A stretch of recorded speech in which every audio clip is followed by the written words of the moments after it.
तो hello student, welcome back to my channel Samrat academy. तो दोस्तों, मेरा नाम है काश और मेरे प्यारे विद्यार्थियों, वीडियो बहुत ही ज़्यादा इंपॉर्टेंट होने वाली है। अगर आप क्लास 10th में हो, 2022 बोर्ड एग्जाम की तैयारी कर रहे हो, तो मेरे प्यारे विद्यार्थियों, इसमें very very most important question में लेकर आया हूँ आप लोगों को मैथ का। जो मैं क्वेश्चन बताऊंगा उसको आप 100% से उन क्वेश्चनों को तैयार कर लीजिए। जितना आज इसकी वीडियो में क्वेश्चन डिस्कस में करने वाला हूँ, उसमें से कम 4 या 5 क्वेश्चन जरूर से जरूर आपके बोर्ड एग्जाम में पूछा जाएगा, ये गारंटी है मेरी, ठीक है। और इसको आप लोगों को वीडियो को शेयर करना है बहुत अच्छे तरीके से अपने फ्रेंड यहाँ, ताकि वो भी पढ़ के अच्छे से नंबर ला पाएँ। मेरे प्यारे विद्यार्थियों, हर एक क्वेश्चन पे अच्छे से फोकस कीजिएगा, क्योंकि यह प्रश्न बनना अनिवार्य है। जैसा कि पहला प्रश्न अभी मैं डिस्कस करने वाला हूँ आप लोगों के सामने, एक लाइक देकर और वीडियो को शेयर करके तब जाके वीडियो देखिए। देखिए, पहला प्रश्न कितना मोस्ट इंपोर्टेंट है। कह रहा है कि के किस मान के लिए युगपत समीकरणों 3x + y = 1 तथा 2 के मान से 1x + के मान 1y = 2 के +1 का कोई हल नहीं है। देखिए मेरे प्यारे विद्यार्थी, इस प्रकार के क्वेश्चन, ये जो क्वेश्चन है अभी 2020 में एक क्वेश्चन पूछा गया था, 2020 में एक क्वेश्चन, और इससे क्वेश्चन बनना तय है। अब हमसे के का वैल्यू पूछ रहा है, किसका? के का वैल्यू पूछ रहा है। हमको दो समीकरण दे रखा है, एक समीकरण यह है और एक समीकरण पूरा का पूरा यह है। दो समीकरण दे रखा है और दोनों समीकरण से हमें के का वैल्यू फाइंड करना है, और हमको बोला है कि इन दोनों समीकरण का कोई हल नहीं है। क्या है? कोई हल नहीं है। मेरे प्यारे विद्यार्थी, सब लोग जानते हैं कि जब दो समीकरण होता है, दोनों समीकरणों का अगर कोई हल नहीं होता है, तो उसका इक्वेशन होता है कि A1/A2 बराबर होता है किसके? B1/B2 के। लेकिन यह बराबर नहीं होता है किसके? C1/C2 के। आप लोगों ने पढ़ा होगा, ठीक है। जब कोई हल नहीं होता है, जब दो रेखाओं का कोई समीकरण अगर हल नहीं होता है, कोई हल उसका नहीं निकलता है, तो समझिए यही इक्वेशन बनता है। A1/A2 बराबर B1/B2 बराबर नहीं होता C1/C2। कोई हल नहीं का मतलब होता है कि दोनों रेखाएं कैसी हो? समानांतर हो। एक रेखा इस तरह जा रही है तो एक रेखा इधर से, दोनों समानांतर, कभी मिलेगा ही नहीं तो हल कहाँ से निकलेगा? तो दोनों रेखाएं समानांतर होती हैं, तब दोनों रेखा समानांतर होती हैं तो यही इक्वेशन बनता है, ठीक है। तो चलिए, सबसे पहले हम क्या करेंगे? A1 A2 B1 B2 और C1 C2 का हम वैल्यू ज्ञात करेंगे। तो समीकरण नंबर पहला आपका यहाँ से 3x + y बराबर क्या है? 1 है। तो इसको मैं लिखूंगा 3x + y, और +1 इधर आएगा तो -1 बराबर 0। इसी तरह दूसरा समीकरण यहाँ पे है 2k - 1 x + k - 1 y, या प्लस में इधर आएगा तो क्या हो जाएगा? -2k + 1 बराबर 0। कोई दिक्कत? कोई दिक्कत नहीं। और सब लोग जानते हैं कि दो चर वाले रैखिक समीकरण का इक्वेशन क्या होता है। तो इसे मैं मान लूंगा, ये पहला समीकरण, तो इसे मानूंगा A1x + B1y और +C1 बराबर 0। इससे तुलना कर दूंगा, ये दूसरा समीकरण है, तो इसको मैं A2x मानता हूँ और मैं इसको B2y मान लेता हूँ और इसको C2 बराबर 0 मान लेता हूँ। अब इससे तुलना करूंगा, ठीक है। पहले यहाँ से A1 B1 और C1 A2 B2 C2 को वैल्यू ज्ञात करूंगा। x से x कैंसिल, तो A1 बराबर क्या निकल गया आपका? 3। इसी तरह y से y कैंसिल, y के आगे एक छिपा होता है, इसलिए B1 बराबर 1 आ जाएगा आपका, और C1 बराबर आपका यहाँ से -1। तो देखिए A1 B1 C1 की वैल्यू निकल गया, और यहाँ से आपका A2 B2 C2 की वैल्यू निकल जाएगा। x से x कैंसिल कर दूंगा तो A2 बराबर आपका निकल जाएगा 2k - 1, और y से y कैंसिल कर दूंगा तो यहाँ B2 का वैल्यू जो है निकल जाएगा k - 1। इसी तरह अगर मैं C2 की बात करूं तो C2 बराबर आपका निकल जाएगा -2k + 1 निकल जाएगा बराबर 0, ठीक है। अब हमको आगे बोल ही रखा था कोई हल नहीं है, तो इसी समीकरण पर रख दूंगा। A1 का वैल्यू कितना है? 3, तो 3 बटे में A2 की वैल्यू यहाँ से रख दूंगा 2k - 1 बराबर है B1 मतलब 1, और B2 को मतलब k - 1, और यह बराबर नहीं है C1/C2 के। C1 का वैल्यू कितना है? -1, और C2 की वैल्यू यह है -2k + 1, ठीक है। अब हमको ज्ञात करना है, यहाँ पे +1 है, ठीक है। अब हमको ज्ञात करना है के का, तो ये बराबर नहीं थे, इससे कोई मतलब नहीं है, बराबर नहीं थे इसको छोड़ देंगे, जो बराबर है उसी से वैल्यू ज्ञात करेंगे हम लोग, ठीक है। तो यहाँ से देख पा रहे हैं कि 3 का गुणा के में करेंगे तो हो जाएगा 3k, और -3 का गुणा 1 में करेंगे तो हो जाएगा 3 बराबर 1 का गुणा इतना में करेंगे तो सेम इतना आने वाला है, 2k - 1 आने वाला है, ठीक है। तो यहाँ से 3k और +2 के इधर आएगा तो -2k, अब बराबर इधर बच गया -1, -3 उधर जाएगा तो किस में हो जाएगा +3 में। तो 3 के में से 2 के जाएगा तो बच गया के बराबर, यहाँ से 3 में से 1 जाएगा तो क्या हो जाएगा 2। तो के बराबर क्या आ गया 2 आ गया मेरे प्यारे विद्यार्थियों। यही हो जाएगा आपका क्या आंसर। तो इस प्रकार का क्वेश्चन बनना तय समझ लीजिए फिक्स रहता है, इस प्रकार क्वेश्चन बनेगा आप लोगों को, ठीक है। तो मेरे प्यारे विद्यार्थियों, आई होप आपको क्वेश्चन नंबर ये जो फर्स्ट था बहुत अच्छे तरीके से समझ में आया होगा, कोई भी डाउट नहीं होगा। मैथ में अगर कोई भी दिक्कत होगा हर कोई भी विषय में तो हमें कमेंट करके जरूर से आप बताएं। तो ये समझ में आ गया ना आप लोगों को पूरा सवाल, इसको आपको किसी कीमत पे तैयार करके जाना है। अब मैं दूसरा क्वेश्चन बात करने वाला हूँ, उसको भी ध्यान से देखना, मतलब जितना क्वेश्चन इस वीडियो में डिस्कस करूंगा सभी मोस्ट इंपोर्टेंट है और सबको ध्यान देना है आप लोगों को। चलिए क्वेश्चन नंबर दूसरे की तरफ चलिए मेरे प्यारे विद्यार्थियों, क्वेश्चन नंबर दूसरा जैसा कि देख पा रहे हैं वेरी वेरी मोस्ट इंपोर्टेंट, कह रहा है कि निम्न रैखिक समीकरण युग्म को प्रतिस्थापन विधि द्वारा हल कीजिए। देखिए एक समीकरण ये दे रखा है, दूसरा समीकरण ये है। अब दोनों समीकरणों को हमको हल करना है प्रतिस्थापन विधि। मेरे प्यारे विद्यार्थियों, इक्वेशन हल करने की 3 विधि हैं, एक प्रतिस्थापन विधि, एक विलोपन विधि और तीसरा वज्र गुणन विधि। इन तीनों विधि से किसी भी समय को हल करना आपको आना ही चाहिए। इन तीनों में से एक क्वेश्चन फिक्स है कि आएगा, एक क्वेश्चन आप फिक्स हमसे ले लीजिए, गारंटी 100% गारंटी है कि ये क्वेश्चन इससे जरूर आएगा, प्रतिस्थापन विधि से या तो वज्र गुणन विधि से या तो विलोपन विधि से, ठीक है। तो प्रतिस्थापन विधि वाला मैं आपको बता रहा हूँ कि प्रतिस्थापन विधि से किसी इक्वेशन को कैसे सॉल्व करते हैं, उसका नियम क्या होता है। जैसे पहला इक्वेशन आपने देख रखा है, पहला इक्वेशन आपको दिया है x + y बराबर दे रखा है आपका 14 और दूसरा दे रखा है यहाँ पे x - y बराबर क्या दे रखा है 4 दे रखा है, ठीक है। देखिए इसमें क्या होता है मेरे प्यारे विद्यार्थियों, ये समीकरण आपका पहला हो गया और ये समीकरण दूसरा हो गया, कोई दिक्कत नहीं। इसमें यह होता है कि दोनों समीकरणों में से किसी एक समीकरण को आप उठाकर किसी एक की वैल्यू ज्ञात कर सकते हैं। चलिए जो मन कर रहा हो, जैसे आपका मन कर रहा है कि नहीं समीकरण दूसरा से, तो कोई दिक्कत नहीं, समीकरण दूसरा से आप क्या करेंगे, x - y बराबर क्या दे रखा है 4, तो यहाँ से x का वैल्यू निकाल लीजिए। तो x बराबर क्या हो जाएगा 4 और -y उधर जाएगा तो +y, और इसको समीकरण नंबर क्या मान लीजिए तीसरा। अब यही तीसरा का मान समीकरण पहला में आपको रखना है, बस ये नियम होता है, ठीक है। तो आप लिखेंगे यहाँ पे कि समीकरण 3 का मान किस में रखने पे, समीकरण पहला में रखने पे, समीकरण 3 का मान समीकरण पहला में रखने पर, ये लिखना बहुत अनिवार्य है, ठीक है। आपको ब्लैक पेन से इसको लिखिएगा हाईलाइटेड करके, ठीक है, रखने पर। तो चलिए रख देते हैं, तीसरा में रखना, तीसरा का मान समीकरण 1 में रखना, समीकरण 1 क्या आपका x + y बराबर क्या है 14, ठीक है। तो x की जगह हम क्या रखेंगे 4 + y, तो x आ गया तो यहाँ पर लिखेंगे 4 + y और +y तो ऐसे ही बराबर 14। तो हो जाएगा आपका 4 + y मिलके, मैं थोड़ा ऊपर कर लेता हूँ आप लोगों को देखें, y मिलके हो जाएगा 2y बराबर 14, ठीक है। यहाँ से हल करते हैं तो हो जाएगा 2y बराबर 14 +4 उधर जाएगा तो -4, तो 2y बराबर 14 में से 4 गया तो कितना हो जाएगा 10 और y बराबर क्या आ जाएगा 10/2 कट जाएगा, तो y बराबर क्या आएगा 2 × 5 = 5, 2 × 5 = 10 सॉरी, तो y बराबर कितना गया 5। अब यही y का मान आपको किसी भी समीकरण में रख देना, y का मान समीकरण 3 में रख दीजिए तो x का वैल्यू हो जाएगा। तो लिखेंगे वहाँ पर y बराबर 5 का मान समीकरण 3 में रखने पे, y बराबर 5 का मान समीकरण 3 में रखने पर, तो चलिए समीकरण 3 में रख देते हैं। समीकरण 3 आपका है x बराबर 4 + y, यही है। तो यहाँ से हो जाएगा x बराबर 4 और +y का वैल्यू कितना आया 5, तो हो जाएगा आपका x बराबर 5 × 4 = 9। तो देखिए y बराबर 5 और x बराबर 9, ये इसका हल निकल गया। तो मेरे प्यारे विद्यार्थियों, प्रतिस्थापन विधि से इसी प्रकार समीकरणों को हल करते हैं, ठीक है। आई होप आपको ये भी प्रश्न अच्छे तरीके से, प्रश्न नंबर दूसरा भी क्लियर हो गया होगा, कोई भी डाउट आपको नहीं होगा प्रश्न नंबर दूसरे में, कोई दिक्कत नहीं होनी चाहिए। चलिए मेरे प्यारे विद्यार्थियों, इसी के साथ हम बढ़ेंगे अगले क्वेश्चन की तरफ, और क्वेश्चन नंबर तीसरे की तरफ वेरी मोस्ट इंपोर्टेंट है, उसको देखिए। चलिए मेरे प्यारे विद्यार्थी, क्वेश्चन नंबर तीसरा very very most important question है, और ये क्वेश्चन बहुत बार एग्जाम में पूछा गया, हर साल ये प्रश्न पूछा जाता है। अभी 2019 2020 में भी ये दोनों लगातार प्रश्न पूछा गया, एनसीईआरटी का भी प्रश्न है, ठीक है। मेरे प्यारे विद्यार्थियों, इस वीडियो ये जो क्वेश्चन है ये क्वेश्चन बहुत ही ज़्यादा महत्वपूर्ण है, तो इस क्वेश्चन को बहुत अच्छे से आपको तैयार करके जाना है।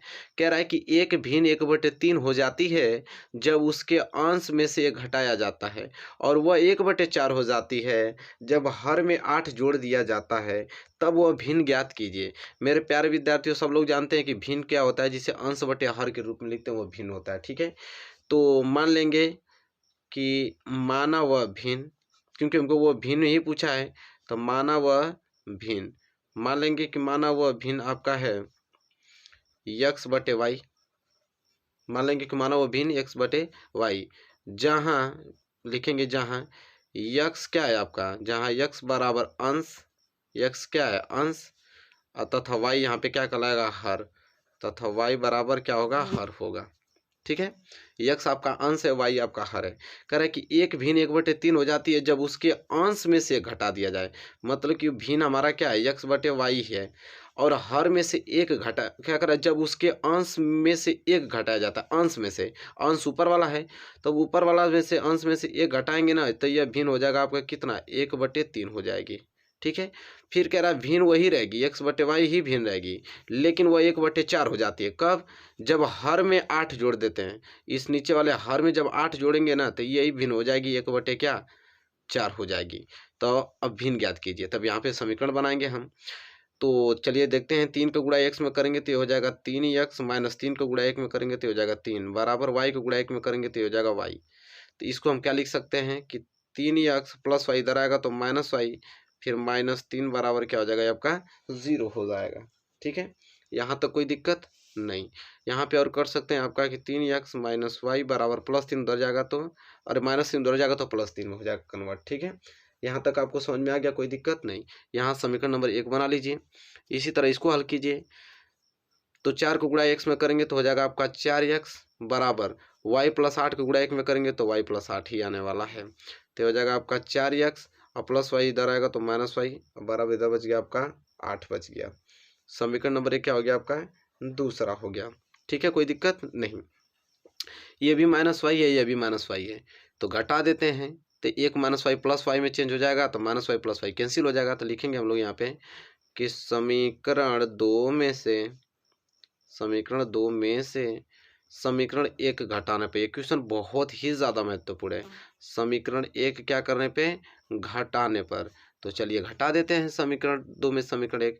समीकरण 2 आपका क्या है 4x माइनस वाई बराबर 8, समीकरण यही 2 है, इसी में से घटाना है पहले को 3x माइनस वाई बराबर 3। समीकरण पहला क्या करना है घटाने पर, तो यहाँ लिखेंगे हम लोग ब्लैक पेन से लिखिएगा घटाने पर। तो ये प्लस है तो माइनस है, माइनस है तो प्लस, ये भी प्लस है तो minus, minus Y plus Y दोनों कैंसिल हो जाएगा। 4x में से 3x गया तो x बराबर 8 में से 3 जाएगा तो कितना बच जाएगा 5, तो x बराबर तो 5 आ गया। अब इस x का मान किसी भी समीकरण में रख लीजिए, तो लिखेंगे x का मान कोई भी समीकरण में रख लीजिए, x का मान समीकरण 1 में रखने पर,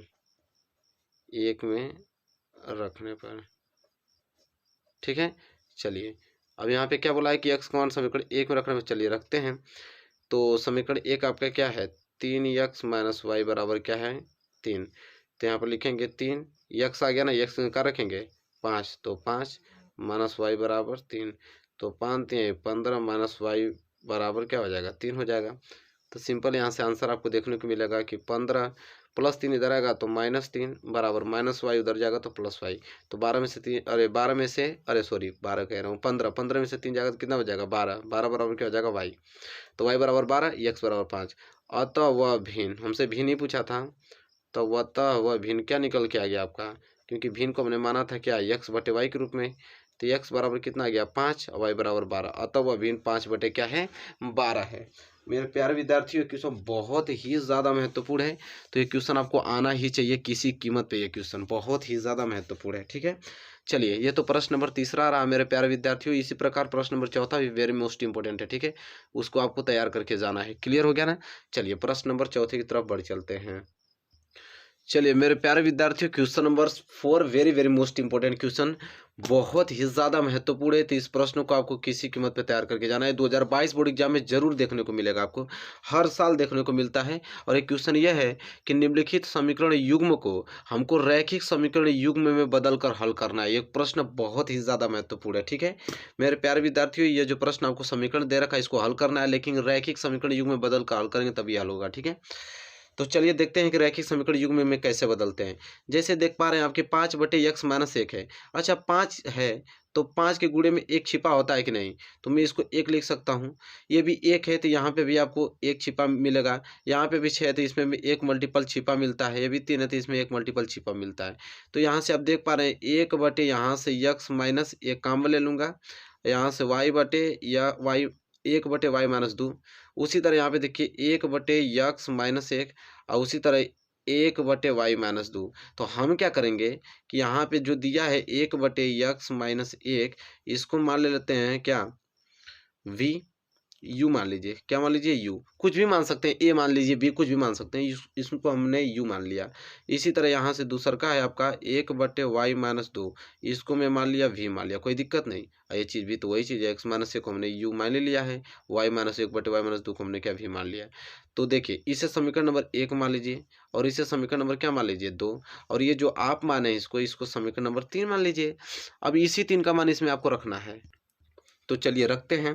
तो 1/x-1 की जगह u रखूंगा तो 5 के गुणा u में होगा तो ये हो जाएगा 5u, कोई दिक्कत नहीं। प्लस 1/y-2 का वैल्यू अगर मैं v रखता हूं तो 1 में v का गुणा करूंगा तो v ही आने वाला है, बराबर आ गया 2। ये हो गया आपका समीकरण नंबर क्या, चौथा। कोई दिक्कत नहीं। इसमें रखेंगे 1/x-1 का वैल्यू है u, तो 6 को गुणा u में होगा तो हो जाएगा 6u, कोई दिक्कत नहीं। बीच में है माइनस। 1/y-2 का वैल्यू है v, वहाँ पे v रखूंगा तो 3 का गुणा v में होगा तो हो जाएगा 3v, बराबर क्या हो जाएगा 1। इसे मान लेता हूँ समीकरण नंबर क्या, 5वां हमने इसको मान लिया। ठीक है, चलिए यहाँ तक हो गया, किसी को दिक्कत नहीं होना चाहिए। अब हम क्या करेंगे, यहाँ पे समीकरण यहाँ पे चौथा हो गया, ये समीकरण आपका 5वां हो गया। तो जैसा देख पा रहे हैं कि इसको हमें क्या करना है, आप बराबर करना है। इसको क्या करना है, हमें बराबर करना है। तो ये बराबर कैसे होगा, तो एक काम कीजिए कि अगर मैं यहाँ पे 3 का गुणा कर दूं, यहाँ पे किसका गुणा कर दूं, मैं 3 का गुणा कर दूं, तो ये आपका -3 भी है ही, और ये भी 3 का गुणा करूंगा तो ये भी 3 भी हो जाएगा, तो बात बन जाएगी। तो यहाँ पे मुझे एक लाइन में लिखना पड़ेगा कि समीकरण चौथा में 3 से गुणा करने पे, 3 से गुणा करने पे, तो चलिए समीकरण चौथा में हम किससे गुणा करेंगे, 3 से गुणा करने पे। 3 से अगर गुणा करूंगा तो क्या हो जाएगा, 5×3 15u और प्लस 3 का गुणा v में करेंगे तो 3v, बराबर 3 दूनी के 6। ये हो जाएगा आपका समीकरण नंबर 5वां के बाद 6वां मान लिया जाए। ठीक है, अब समीकरण देखिए ये भी +3v है और ये -3v है, तो दोनों कट जाएगा, लेकिन कब, जोड़ने पर। तो लिखेंगे समीकरण 4 और समीकरण 3 जोड़ने पे, समीकरण 4 सॉरी कह रहा हूँ, समीकरण 6 होगा। समीकरण 6 को, समीकरण 6 व समीकरण 5 क्या करने पे, जोड़ने पर। यहाँ पे लिखेंगे क्या करने पे, जोड़ने पर। तो चलिए जोड़ देते हैं दोनों समीकरणों को, क्या करना है, चलिए आइए जोड़ते हैं। तो जोड़ेंगे तो यहाँ पे हो जाएगा 15u + 3v बराबर 6, ये समीकरण नंबर 6वां है। इसके जस्ट लिखेंगे 5वां, 6u - 3v बराबर क्या है 1। ये हो गया समीकरण नंबर क्या, 5वां। अब यहाँ पे जोड़ने पे, क्या है, जोड़ने पे। तो चलिए जोड़ लेते हैं। तो आपका +3v - 3v कैंसिल, और 15 और 6 कितना हो जाएगा, 21u बराबर 6 1 7। ठीक है, तो यहाँ से अगर मैं u की वैल्यू निकालूँ तो हो जाएगा 7 बटे कितना 21, तो 7 एकम 7 7 त्रिक 21, आ जाएगा 1/3। तो जैसा कि आपने देखा यहाँ u का वैल्यू क्या आ गया, 1/3। जब u का वैल्यू 1/3 आ गया तो ये u का मान किसी भी समीकरण में रख लीजिए। तो लिखेंगे u का मान समीकरण 5 में रखने पर, किसी में भी रख सकते हैं, आपका v का वैल्यू प्राप्त हो जाएगा। तो u का मान समीकरण 5 में रखने पर, तो चलिए समीकरण 5 क्या दिया है, 6u - 3 v बराबर क्या दे रखा है 1। इसी में हमको u का वैल्यू रखना है, तो 6 गुणे u आ गया ना, तो u की जगह क्या लिखेंगे 1/3 माइनस ये हो जाएगा 3v बराबर क्या हो जाएगा 1। किसी को दिक्कत यहाँ तक? किसी को दिक्कत नहीं। तो 3 दूनी के 6, 2 को गुणा 1 में होगा तो 2 माइनस 3v बराबर क्या हो जाएगा 1। ये हो जाएगा 2 प्लस 1 इधर आएगा तो -1 बराबर माइनस 3v उधर जाएगा तो प्लस 3v। तो 2 में से 1 गया तो 1 बराबर क्या आ जाएगा 3v। अगर v का वैल्यू ज्ञात करूँ तो हो जाएगा 1, 3 गुणा में तो इधर आएगा तो भाग में हो जाएगा, तो v का वैल्यू भी आ जाएगा आपका 1/3। तो जैसा कि आपने देखा यहाँ पे कि v का वैल्यू कितना आ गया 1/3, और यहाँ से u का वैल्यू कितना आया था 1/3। दोनों का वैल्यू क्या आ गया है, सेम आ गया है। अब हम क्या करेंगे, u और v का मान समीकरण तीसरा में रखेंगे। जो u और v का वैल्यू का आया है ना, अभी यहाँ पे u का रख दूंगा, यहाँ पे v, समीकरण किस में रखने पे, तीसरा पे। तो चलिए यहाँ पे लिखेंगे हम u तथा v का मान, u तथा v का मान समीकरण तीसरा में रखने पर, समीकरण तीसरा में रखने पर, तो चलिए समीकरण तीसरा में रख देंगे। समीकरण तीसरा क्या है, 1/x माइनस 1 बराबर u और 1/y माइनस 2 बराबर क्या है v है। तो यहाँ हो जाएगा 1/x माइनस 1 बराबर u का वैल्यू 1/3। इसी तरह ये हो जाएगा आपका 1/y माइनस 2 बराबर v का वैल्यू 1/3। अब इसको हम यहाँ पे हल कर देता हूँ। तो देखिए 3 का गुणा 3 यहाँ पे इस तरह करिए, x माइनस 1 को गुणा 1 में करेंगे तो आ जाएगा x माइनस 1 बराबर 3 को गुणा 1 में करेंगे तो आ जाएगा 3। तो x बराबर क्या हो जाएगा 3 माइनस 1 उधर जाएगा तो +1, तो x बराबर क्या आ गया आपका 4। कोई दिक्कत नहीं। इसी तरह यहाँ पे y माइनस 2 को गुणा 1 में करेंगे तो आएगा आपका y माइनस 2 बराबर 3 को गुणा 1 में करेंगे तो आ जाएगा 3। तो y बराबर क्या आ जाएगा 3 माइनस 2 उधर जाएगा तो +2, तो y बराबर क्या आ जाएगा 5। यही आपका हल निकल गया, x बराबर 4 y बराबर 5। मेरे प्यारे विद्यार्थियों, क्वेश्चन बहुत ही ज़्यादा महत्वपूर्ण है जो मैं अभी डिस्कस किया हूँ। ये वाला प्रश्न बहुत ही ज़्यादा एमपी है, तो इस प्रश्न को आपको किसी कीमत में मेरे प्यारे विद्यार्थियों तैयार करके आपको जाना ही जाना है। ये आपका क्वेश्चन नंबर 4 था। आई होप आपको ये प्रश्न क्लियर हो गया होगा मेरे प्यारे विद्यार्थियों। चलिए क्वेश्चन नंबर 5 की तरफ बढ़ चलते हैं, उसको देखते हैं और उसको हल करने की कोशिश करते हैं। चलिए मेरे प्यारे विद्यार्थी, क्वेश्चन नंबर 5वां वेरी मोस्ट इंपॉर्टेंट प्रश्न है। इस प्रश्न को आपको किसी कीमत पे आपको लगाना जाना है, ठीक है, क्योंकि इसमें आपको बताना है कि मूलों को द्विघात सूत्र द्वारा ज्ञात करना है। अगर यह मूल वास्तविक होते हैं तब कह रहा है कि निर्धारित कीजिए कि द्विघात समीकरण आपको दे रखा है 9x² प्लस 7x माइनस 2 बराबर 0 के मूल वास्तविक हैं। यदि मूल वास्तविक हैं, यदि ऐसा है कि उसका मूल अगर वास्तविक आ रहा है, तो मूलों को द्विघात सूत्र द्वारा हमको क्या ज्ञात करना है, मूलों को ज्ञात करना है, वो भी द्विघाती सूत्र द्वारा। तो पहले हम ये चेक करेंगे कि इसके मूल वास्तविक हैं कि नहीं। मूल वास्तविक का मतलब मेरे प्यारे विद्यार्थियों ये होता है कि जो डी मतलब विविक्तकर होगा ना, वो क्या होगा 0 से बड़ा आना चाहिए, ठीक है।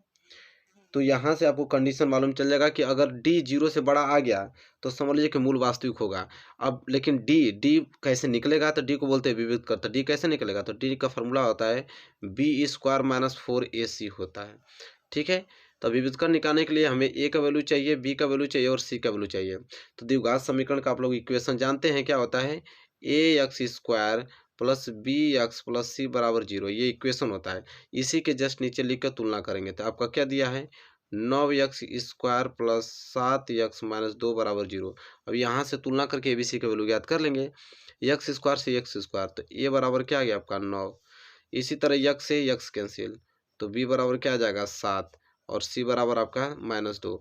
देखिए ABC ज्ञात हो गया ना यहाँ से। अब यहाँ से मैं विविक्तकर ज्ञात कर लूँगा, तो विविक्तकर क्या होता है d बराबर b² माइनस 4ac है। तो यहाँ से b हमारे पास 7 है, तो 7 का क्या कर देंगे होल स्क्वायर, फिर -4 गुणे a मतलब क्या 9, इस c मतलब क्या होता है -2। तो 7 का स्क्वायर करेंगे तो 49, माइनस गुणा माइनस में करेंगे तो प्लस, 4 9 36 दूना 72। तो ये हो जाएगा 9 2 11, 7 4 11, 1 12, कितना आ जाएगा 121। डी का वैल्यू कितना आ गया 2121। तो 121 देखिए 0 से बड़ा है कि नहीं, बिल्कुल बड़ा है, इसलिए इसका मूल क्या होगा वास्तविक होगा। इसलिए इसका मूल क्या होगा वास्तविक होगा। क्या होगा वास्तविक होगा। अब जब इसका मूल वास्तविक हो गया तब इसका मूल ज्ञात करना, वो भी द्विघाती सूत्र द्वारा। किसके द्वारा, द्विघाती सूत्र। तो द्विघाती सूत्र क्या होता है याद कर लीजिए, x बराबर -b प्लस माइनस, ये बहुत इस पर क्वेश्चन बनना तय है, बी स्क्वायर माइनस 4ac अब बटे क्या होता है 2a होता है। ठीक है, अब इसी सूत्र पर हम इसके क्या ज्ञात करेंगे मूल, तो x बराबर क्या हो जाएगा यहाँ पे, माइनस को माइनस माइनस तो फार्मूला में है बी का वैल्यू कितना दे रखा है 7, तो 7 प्लस माइनस करड़ी में बी स्क्वायर माइनस 4ac, तो देखिए बी स्क्वायर माइनस 4ac का वैल्यू कितना है 121, तो यहाँ डायरेक्ट 121 लिख देंगे, बटे में 2 गुणे ए का वैल्यू कितना है 9, तो 9 लिख देंगे। ठीक है, यहाँ तक चीज़ें क्लियर हैं। चलिए, तो हो जाएगा आपका x बराबर -7 फिर प्लस माइनस 121 को लिख दूंगा मैं 11 गुणे 11, कोई दिक्कत नहीं, 9 दूनी के हो जाएगा 18, तो x बराबर -7 फिर प्लस माइनस यहाँ से 2 जोड़ा में से 1 जोड़ा बाहर, तो 11 बाहर आ जाएगा, अब जाएगा नीचे 8। अब यहाँ पे एक बार धनात्मक लेने पे एक बार ऋणात्मक लेने पे, तो लिखेंगे धनात्मक लेने पे, क्या लेने पे, धनात्मक लेने पे। अब धनात्मक लेंगे तो क्या हो जाएगा x बराबर -7, यहाँ से प्लस ले लीजिए तो प्लस 11 बटे कितना हो जाएगा 8। ठीक है, कोई दिक्कत नहीं, तो यहाँ से हो जाएगा x बराबर 4 बटे 8, तो 4 एकम 4, 4 दूनी के 8, तो x बराबर कितना आ जाएगा यहाँ से। यहाँ तक चीज़ें क्लियर आपको हैं, कोई दिक्कत नहीं होना चाहिए। 8 में कह रहा हूँ, सॉरी 18 न है, तो यहाँ 18 हो जाएगा ना, तो यहाँ से सॉरी 2 दूनी के 4, 2 9 18, 2 बटे क्या आ जाएगा 9, x बराबर क्या आ जाएगा 2 बटे 9 आ जाएगा, कोई दिक्कत नहीं। यहाँ पे 18 था नीचे ने, अब यहाँ पे नीचे यहाँ पे क्या लेंगे आप, धनात्मक हो गया ना, अब ऋणात्मक लेंगे, तो ऋणात्मक लेने पे तो ऋणात्मक लेंगे तो क्या हो जाएगा x बराबर -7, अब यहाँ 20 प्लस लिए थे तो माइनस लेंगे, -11 बटे नीचे कितना हो जाएगा 18, तो यहाँ से x बराबर -7 और -11 कितना हो जाएगा -18 बटे 18, कैंसिल, x बराबर -1, तो x बराबर 2 बटे 9 और x बराबर -1, इसके क्या हो जाएंगे मूल हो जाएंगे। ठीक है, तो मेरे प्यारे विद्यार्थियों यह क्वेश्चन बहुत ही ज़्यादा महत्वपूर्ण है। ठीक है, आई होप आपको क्वेश्चन नंबर ये जो 5वां है क्लियर हो गया होगा अच्छी तरीके से। मेरे प्यारे विद्यार्थियों, जैसा आपने देखा कि इस वीडियो में हमने टोटल 5 महत्वपूर्ण क्वेश्चन डिस्कस किया, जो कि वेरी मोस्ट एग्जाम में की दृष्टिकोण से महत्वपूर्ण है।